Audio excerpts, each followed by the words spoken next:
મારું ગામ બંગાવડી, તાલુકો ટંકારા, જિલ્લો મોરબી. મારું નામ દેતરોજા ભાવેશભાઈ અમૃતલાલ. મેં આમ ડુંગળીનું વાવેતર કરેલ છે, જે આજે આશરે 80 દિવસની ડુંગળી થયેલ છે.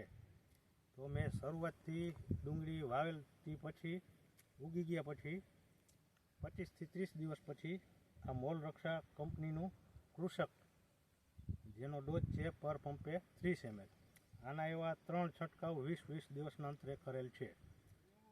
અને આ વર્ષે અમારે અહીંયા આ એરિયાની અંદર 50 ઇંચ જેવો વરસાદ થયેલ છે. તો પણ અત્યારે તમે જોઈ શકો છો આ ડુંગળીની ક્વોલિટી, અને આશરે 20 થી 25 દિવસમાં આ મારે ડુંગળી માર્કેટમાં વેચાણ તરીકે જશે. અને મને સારું એવું પરિણામ મળેલ છે કૃષકથી. આનેથી વરસાદ થવા છતાં પાણી ડુંગળીને લાગ્યું નથી.